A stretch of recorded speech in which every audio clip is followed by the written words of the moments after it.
The book of the prophet Ezekiel. In the first video, we were introduced to Ezekiel the priest, and he's sitting among the exiles in Babylon. And he's confronted by the awesome glory of God's temple presence, but it's appearing to him in Babylon. And then Ezekiel discovers why. It's because of Israel's idolatry and injustice that has compelled God to abandon his own temple. And while there is still hope for the future, the book went on to develop Ezekiel's message of divine judgment, first for Israel and then for the nations around Israel. And then a key moment happened in chapter 33. Ezekiel receives a report that the Babylonian siege of Jerusalem is over because the city has fallen.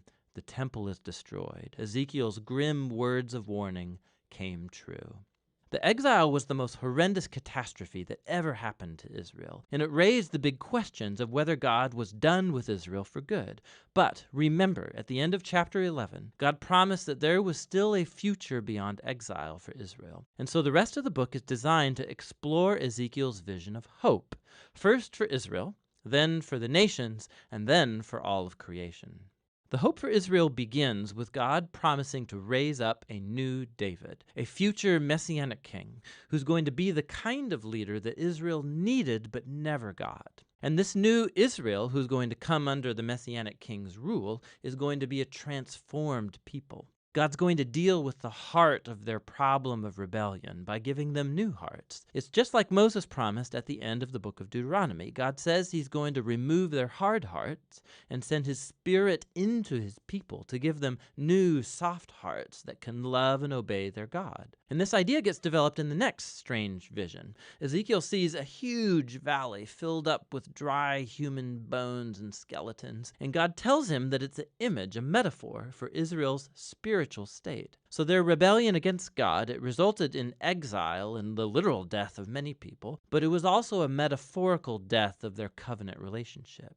And God tells Ezekiel that his spirit is coming to bring his people back to life. And so this wind comes, and it causes all of the bones to stand up, and it fills them with breath and life, and then skin grows over the bones, and then all of a sudden Ezekiel sees all of these new humans standing in front of him.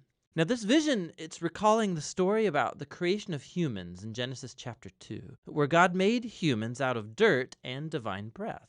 And so Israel and all humanity have rebelled, resulting in death. And so the only hope is that God would perform a new act of creation and remake humans in such a way that they can truly live in a relationship of love with God and with each other. And so after God is going to deal with the evil that's in the hearts of his own people, some questions still remain unresolved, like what about the evil that's still rampant out there among the nations? And what about the future of God's dwelling place in the temple? And this is what the final two sections of the book are about. So first come chapters 38 and 39, and they promise God's final defeat of evil among the nations, which gets personified by a ruler who's named Gog from the land of Magog. Now, this name is derived from a genealogy of ancient kingdoms and lands from Genesis chapter 10, and it referred to powerful nations from the distant past. And so Ezekiel picks up this ancient biblical name as an image of any and all violent kingdoms. And so we find that Gog gets allied with 7 nations that come from all 4 directions of the compass, is clearly an image that represents all of the nations. And this also helps us understand why Ezekiel describes Gog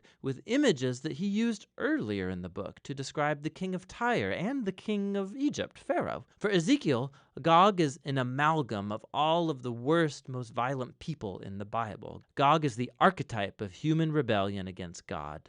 The basic story in these chapters is that Gog resists God's plan to restore his people. And so just like Pharaoh in the Exodus story, Gog comes to destroy the people. But God unleashes his justice on Gog, and it's in a flurry of scenes that don't actually make very good literal sense if you read them in sequence. Because first, Gog and his armies are consumed by an earthquake, but then they're consumed by fire 2 different times, and then after that, God comes and strikes Gog and his army down in the fields where they lay unburied for months. It's clear that these scenes are full of symbol and imagery. Ezekiel has pulled out his entire poetic tool set here to describe how God is determined to finally defeat human evil that has ruined his world. And it's so that he can pave the way for a new creation.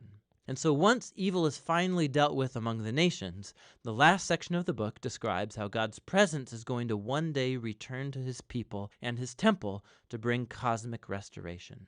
So Ezekiel first gets this long, elaborate vision of a new temple and a new city. He's given this heavenly tour guide who shows him around the new temple complex, and it's much larger and more majestic than even Solomon's temple. There's a new altar, new priests, a whole new system of worship.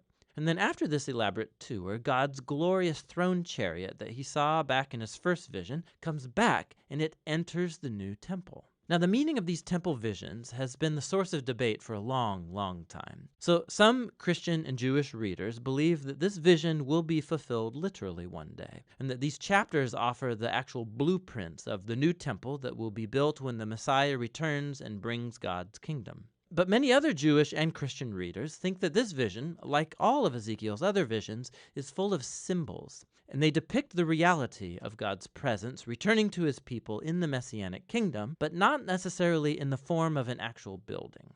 Whichever view you take, it's important that Ezekiel never calls the city Jerusalem, and chapters 47 and 48 show why. Ezekiel sees this tiny stream pouring out of the temple threshold and steps, and then it quickly becomes this raging river, and then it flows out of the temple and the city into the desert, into one of the most desolate places on planet Earth, the Dead Sea Valley. And then that river, it leaves behind it a trail of trees and life, and then the Dead Sea gets transformed into a living sea that's teeming with plants and animals. All of this imagery comes from the Garden of Eden in Genesis chapters 1 and 2. And we see just how cosmic Ezekiel's vision really is. God's plan has always been to restore all humanity and all creation back to his life-giving presence. And so the book ends with the name of this garden city.